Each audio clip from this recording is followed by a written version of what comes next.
Intelligence can be a divisive topic. It's the parameter that comes to mind perhaps most immediately when we think about cognition. And if I say, think of someone intelligent, you might picture a German physicist with wacky hair or your friend who somehow aces every exam seemingly without studying. It might seem surprising then that we've reserved this topic for the end of our discussion on cognition. There's a reason though. We explore topics like Piaget's stages of cognitive development, problem-solving methods, and catch-22s in our reasoning system of biases and heuristics because intellectual function is inherently multifaceted. This has implications that necessarily expand our conceptual understanding of what intelligence really is.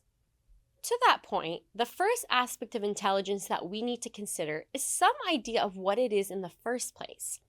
This turns out to be a surprisingly deep question.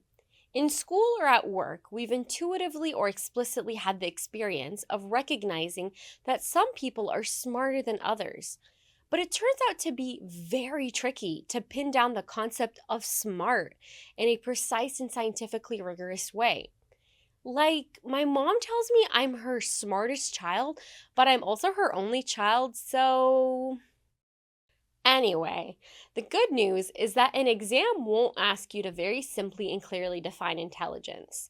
We can work with a rough understanding of intelligence as the ability to detect patterns, process and store information, understand ideas, and problem solve.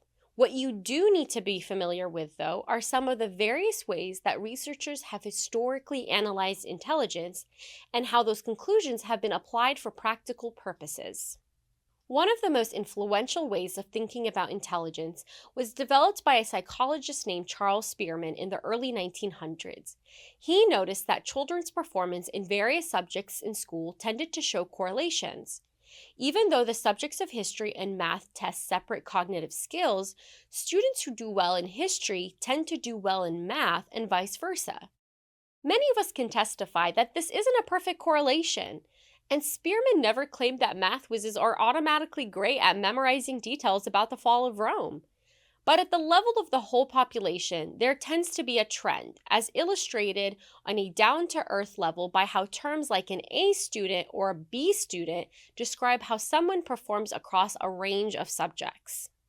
So how can this correlation be explained?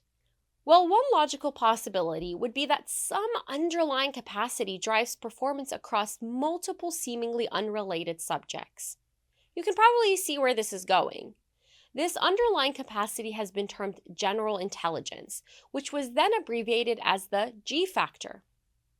So while it might not seem surprising to learn that doing well on cognitive tasks is associated with being generally intelligent, Spearman's contribution was to give a more formal mathematical and empirical basis for this fairly obvious insight.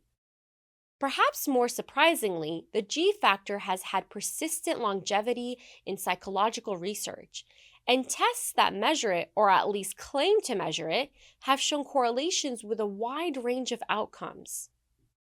Interestingly, it's been observed that the G factor can be partially inherited, but with plenty of room for environmental factors to affect it.